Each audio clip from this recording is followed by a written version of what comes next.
Hello বন্ধুরা, আমি ননিতা চলে আসলাম আরেকটা ব্লগ শেয়ার করার জন্য। একটা গ্যাসে ডাল ফুটছে আর আরেকটা গ্যাসে প্রেসার কুকার বসিয়ে দিয়েছি। আর তারপরে চায়ের কাপটা তুলে নিলাম। চা খেতে খেতে আমার যে কাজ প্রতিদিনের, সেই কাজটা করতে শুরু করে দিলাম। সেটা কি বলো তো? আটা মাখা। আটা মাখার দায়িত্বটা প্রতিদিন আমার কাঁধেই পড়ে। সেই জন্য আমি তাড়াতাড়ি মেখে শেষ করে রুটিটা করে নেব। এদিকে যা এসে দেওরের জন্য ভাত বেড়ে দিল, কারণ ও কাজে বেরিয়ে যাবে। আর এরই ফাঁকে কিন্তু আমি চাটা খেয়ে নিলাম। কি দিয়ে বলো তো?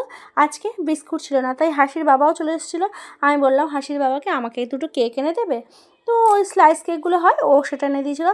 আর হাসি সকালবেলা দেরি করে উঠেছে। দেরি করে ওঠার পরে বলছে আমার খুব খিদে পেয়েছে, আমি আর অন্য কিছু খাবো না, আমাকে ভাত দিয়ে দাও। তো ওই ভাতই খেয়ে নিল। বাইরে এরই মধ্যে বৃষ্টি শুরু হয়ে গেছিলো, দেখতেই পাচ্ছ আকাশ প্রায় মেঘে কালো হয়ে গেছে। তো বৃষ্টিতে অনেকগুলো জামা কাপড় ছিল বাইরে, সেগুলো নিয়ে চলে আসলাম। এরই ফাঁকে বড় মেয়ে মানে খুশি দেখি বসে ডিমের পোচ দিয়ে মন দিয়ে খাচ্ছে। ও কিন্তু ডিমের পোচ খেতে খুব ভালোবাসে।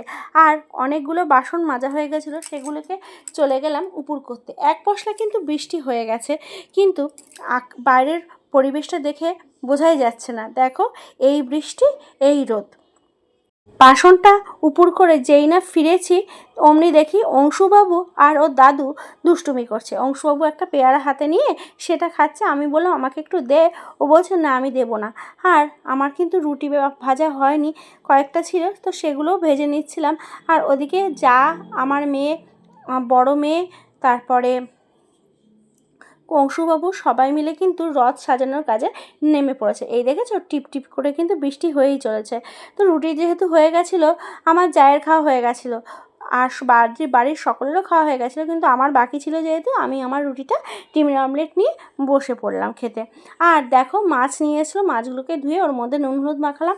আর পাট শাকও নিয়ে এসেছিলো বাজার থেকে। পাট শাকটা আর আজকে করিনি, ভাবছি কালকে করব। পাট শাকটা আমার কিন্তু কাঁঠাল বিচি নইলে মুগ ডাল ভেজে করতে খুব ভালো লাগে। মাছের ঝোলের জন্য আলু কেটে নিচ্ছিলাম। তারপর শাশুড়ি মা বলল যে আমি ডিমের অমলেট খাবো রুটি দিয়ে, তো শাশুড়ি মাকেও করে দিলাম। আর দেখো তোমার ডিমটা ফেটাচ্ছি, আর ওর মধ্যে লঙ্কা দিতে প্রথমে ভুলেই গেছিলাম। তারপর আবার লঙ্কা দিয়ে ডিমের অমলেটটা প্যানের মধ্যে ছেড়ে দিলাম।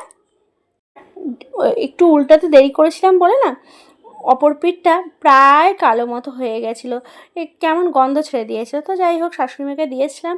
আর ঘরে এসে অবস্থা দেখি আমার এরকম, বিছানা তছনছ করে রেখে দিয়েছে।